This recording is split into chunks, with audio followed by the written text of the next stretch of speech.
And you may start now. Good afternoon, everyone. So today we're going to talk about the alternatives that young people have to living at home. So first of all, let's talk about co-living. I believe that there are many advantages to co-living. First of all, you can save money as there is a very low cost for rent. It only costs around like $7,000 in Hong Kong dollars per month for rent, which is very cheap compared to the sky-high housing prices in Hong Kong, which cost about like 2 or 3 times the prices. It is an affordable alternative for young people like fresh university graduates to live in a co-living space, and they can also move out of their family homes and have an independent state of living. And they can also develop many more interpersonal skills like networking skills and foster better interpersonal relationships with people living there. What do you guys think? Yes, actually, co-living can enhance the interpersonal skills such as like the independency or like communication strategies for like teenagers or like the people joining co-living. In fact, for example, there is a school, namely the United Christian College Kowloon East, has a policy that all secondary one students need to have a dormitory life. Being a boarder, they will have like chance to know more people like from other classes, and also they can practice their independency by required to tidy up their room themselves, and also like to like encounter with the roommates actually, and also they need to discuss with the roommates about like division of labor, and also with their life routine. Therefore, I would like to say that co-living can actually have enhance the interpersonal networking for the co-living joiner. What do you guys think about this? Yes, topic? I agree with your ideas. In fact, I think that it is uncommon to hear people. It is common that we can hear people complaining about it is impossible to find somewhere to live that is both comfortable and affordable.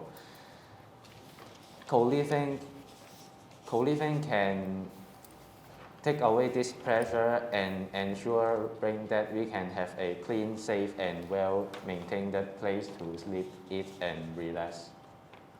As I know that the renting in Hong Kong is so expensive that a lot of people can't afford it.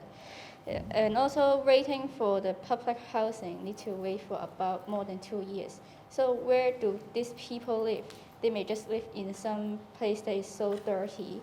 So co-living building can provide more place for people to live, to have a affordable and comfortable places. Seems like that all of us believes that co-living have some advantages such that it's more cheaper, and also it can enhance the like social skills for the participants.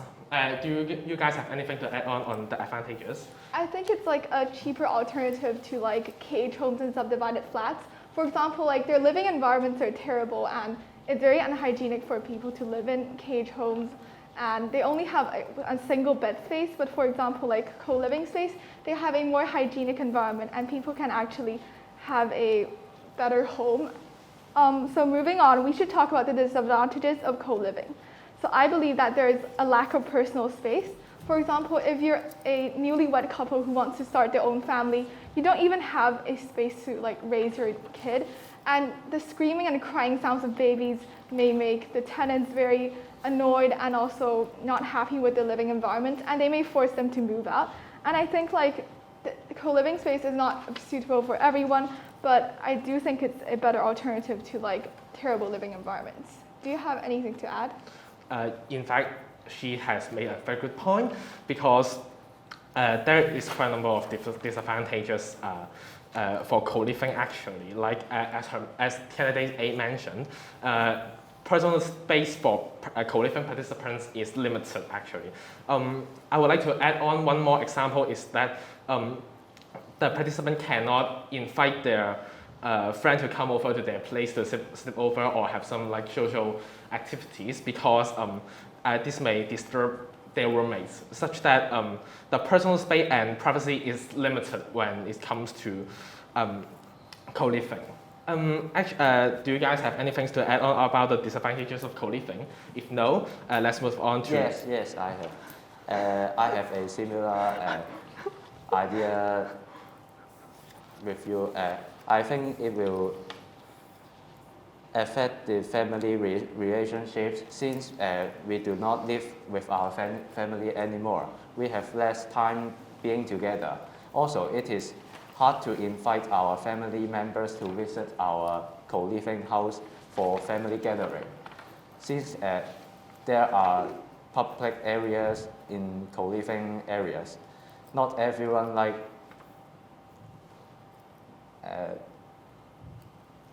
living in a place that is full of strangers and have gathering there.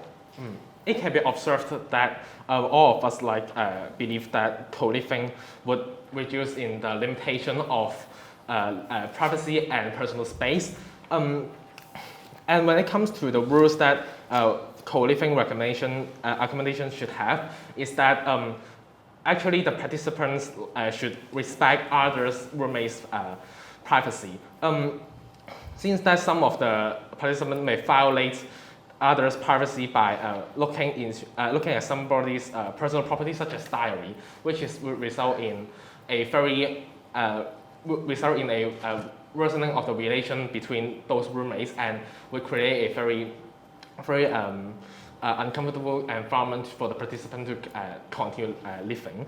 Therefore, I would propose that all participants of co-living should respect others' privacy and not violating others' personal space. What do you guys have on Yes, your idea is great.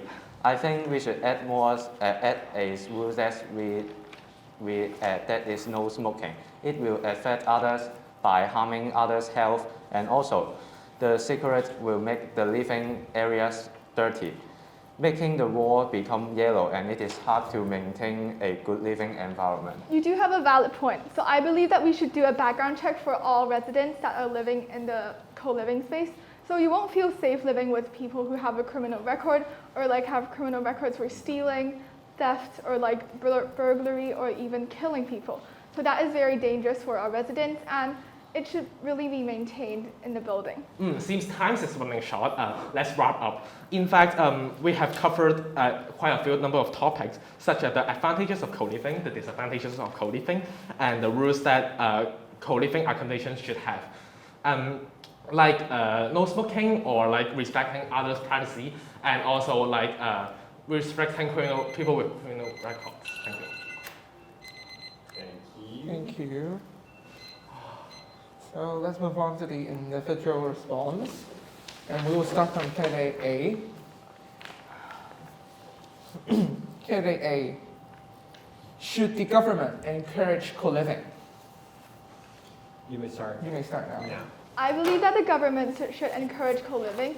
So for example, co-living provides a better alternative to very terrible living environment places. And with also the sky-high housing prices of Hong Kong, it is really crucial for people to have a home and a safe place to live and grow up in, especially for young teenagers or even young kids and families. So co-living actually is a cleaner environment to cage homes and subdivided flats that you often see in Sham Shui Po. And it is a much cheaper rental price compared to those caged homes. And now with new private property housing, they do provide very small flats where they're actually very expensive, but co-living actually has an area for people to enjoy their lives and also socialize with other people, and it can help develop people's socializing skills, interpersonal relationships, and foster their growth as a person and growth as a family to meet more new people. So I believe that the government should encourage co-living. Thank you. Candidate B, you have up to 1 minute to answer the following question. What might you learn? What might you learn from co-living? I believe that there is quite a number of things can be learned during co-living. First of all, communication strategies, because co-living participants need to communicate with their roommates to discuss quite a number of things, such as division of labor and obligation distribution of obligation of housework. They need to decide that which kind of housework, like cooking or cleaning or like sweeping, is distributed to home. And another thing is that they can learn to become more independent, because they are required to tidy up their room themselves, and they will not have any family support from the family members. Therefore, I believe that co-living participants can learn to be more independent, and also communication strategies during the That's program. fine, thank you. Candidate C, you have up to 1 minute to answer the following question. What would you find difficult about co-living? Co-living is, I think the difficult part is that you have to take care of yourself, because in Hong Kong most of the parents take care of take care of us, so we don't have the chance to be independent. So we have to buy the food by ourselves. We have to tidy up the room by ourselves. So it is quite difficult to take care of to be independent. Also, you have to get along with each other, because if you don't get along well with each other, and maybe there will cases some arguments with your roommate. And also you have to know when to you have to know that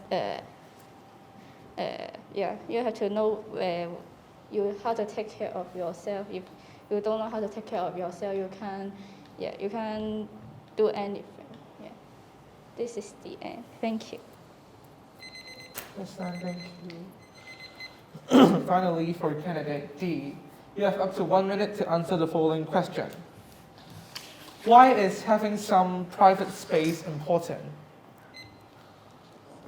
It is important to have our private places, since we don't want others to know about our secrets. For example, our diary, our living habits, and maybe in private we are dirty, or we have some bad habit that we don't want others to find out.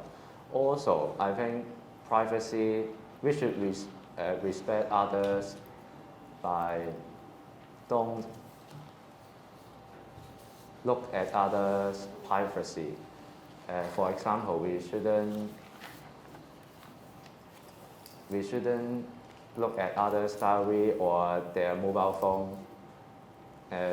This is why I think privacy is important. Thank you. Thank you.